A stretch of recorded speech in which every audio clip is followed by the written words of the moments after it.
నమస్తే, welcome to four sides TV. మహానగరంలో ఉన్న 1.31 కోట్ల మంది జనాభాలో ఎవరో ఒకరి జీవితంలో ఏదో ఒక సమయంలో రిహాబిలిటేషన్ సేవలు అవసరమని డాక్టర్ ఎం చంద్రశేఖర్ అన్నారు.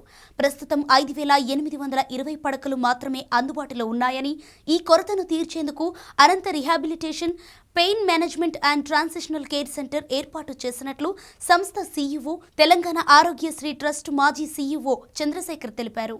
రీహాబిలిటేషన్ సెంటర్ని 29వ తేదీన శ్రీ శ్రీ శ్రీ త్రిదండి చిన్నచీయర్ స్వామి ప్రారంభించనున్నారు. ఈ సెంటర్లో బ్యాకప్ కార్డియాలజీ, వెంటిలేషన్, ఇతరత్ర సేవలు అందుబాటులో ఉండనున్నాయి. రోజుకు 24 గంటలు క్రిటికల్ కేర్ ఫిజిషియన్లు, జనరల్ ఫిజిషియన్లు అందుబాటులో ఉంటూ ఇన్ఫెక్షన్తో బాధపడే రోగులకు పాజిటివ్, నెగిటివ్ ప్రెజర్ రూమ్స్లో చికిత్స అందిస్తారు. అనంతలో రోగులకు అత్యుత్తమ సేవలు అందించేందుకు అత్యాధునిక మౌలిక వసతులు కల్పించారు. ఉత్తమ వైద్య సేవలు అందించేందుకు ఆయా రంగాలకు చెందిన అత్యుత్తమ వైద్యులతో పాటు 75 పడకలతో వివిధ రంగాల్లో నిష్ణాతులైన వైద్యులు, సహాయక సిబ్బందితో సహా 125 మంది సిబ్బందితో వైద్య ఆరోగ్య రంగంలో ఉన్న అంతరాన్ని పూడ్చాలన్న లక్ష్యంతో పనిచేస్తోంది. Good morning to each and everyone. Rehabilitation concept మాకు ఆల్మోస్ట్ 5 years నుంచి మైండ్లో పడింది. ఎస్పెషలీ మేము ఎక్కడైనా జీరియాట్రిక్ పేషెంట్స్ చూస్తే చాలా ప్యాథటిక్ సిచ్యువేషన్లో కొన్ని కండిషన్స్ చూడడం జరిగింది. నా మిస్సెస్ వాళ్ళ పెద్ద సిస్టరు హెమిప్లీజియాతో బాధపడుతున్నారు. వారికి ఎంత ప్రాబ్లమ్స్ ఉన్నాయో నేను కళ్ళారా చూశాను. దాని తర్వాత మా పిల్లలతో మాట్లాడి ఒక రీహాబిలిటేషన్ సెంటర్ స్టార్ట్ చేస్తే ఎలా ఉంటుంది, ఇనీషియల్గా మేము హాస్పిటలే స్టార్ట్ చేద్దాం అనుకున్నాం. కానీ హాస్పిటల్ కంటే రీహాబిలిటేషన్ రిక్వైర్మెంట్ ఎక్కువ ఉంది కాబట్టి, అక్కడ మన సర్వీసెస్ ఎక్కువ యూటిలైజ్ అవుతాయి కాబట్టి దాని గురించి ఆలోచించడం జరిగింది.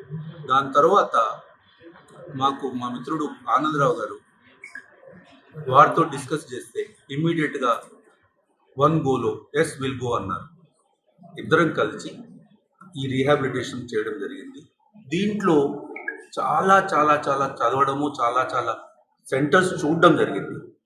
ఎక్కడెక్కడ ఏమున్నాయి, ఏ సెంటర్లో ప్లస్ పాయింట్స్ ఏమున్నాయి అవన్నీ చూసేసి ఢిల్లీలో చూసాము, బాంబేలో చూసాము, బెంగళూరులో చూసాము. మా మా పిల్లలు కొన్ని చోట్ల చూస్తారు, మేము కొన్ని చోట్ల చూసాము. అక్కడ ఏవైతే ఫెసిలిటీస్ ఉన్నాయో దాన్ని నెక్స్ట్ లెవెల్లో పోదామనే ఉద్దేశంతో ఇక్కడ స్థాపించడం జరిగింది. సో ఈ సెంటర్ని తీసుకొని దాంట్లో అన్ని రకాల ఫెసిలిటీస్ యాడ్ చేయడం జరిగింది. దాంట్లో జీరియాట్రిక్ మెయిన్లీ దాని కాన్సెప్ట్, బికాస్ ఇవాళ రేపు ఏజింగ్ ఇంక్రీజ్ అవుతుంది కాబట్టి జీరియాట్రిక్లో మొన్న రీసెంట్గా ఒక పేషెంట్ని, ఆర్థోపెడిక్ పేషెంట్ని ఫ్రాక్చర్ అయిన తర్వాత చేసి ఇంటికి పంపించారు. వాళ్ళు ఎంత ప్రాబ్లం అయిందో నేను కళ్ళారా చూడడం జరిగింది. దాని ప్రకారం మేము ఇక్కడ ఈ రీహాబిలిటేషన్ కాన్సెప్ట్ ఇంకా ఇంక్రీజ్ చేసాం. సో పోస్ట్ సర్జరీ కేర్ ఎంత ఇంపార్టెంటో, సర్జరీ ఎంత ఇంపార్టెంటో పోస్ట్ సర్జరీ కేర్ కూడా అంత ఇంపార్టెంట్ కాబట్టి దాన్ని ఇక్కడ ఇంట్రడ్యూస్ చేయడం జరిగింది అన్న నా కాన్ఫిడెన్స్ ఉంది. డెఫినెట్గా దానివల్ల రికవరీ కానీ, లైఫ్ నార్మల్సీ కానీ, అంటే ప్రీ సర్జరీ ఎలా ఉన్నారో ఆ లెవెల్లో తీసుకుపోయి వదిలేస్తే కనీసం పేషెంట్స్ వాళ్ళ లెవెల్లో వాళ్ళు ఉంటారు. They will not be dependent on anybody. కనీసం వాళ్ళ పనులు వాళ్ళు చేసుకుంటారు. ఆ లెవెల్ వరకు తీసుకుపోయి వదిలిపెట్టడం జరుగుతుంది. అది ఆ కాన్సెప్ట్ను ఇక్కడ ఇంట్రడ్యూస్ చేసాము. అన్ని రకాల ఫెసిలిటీస్ ఇచ్చాము.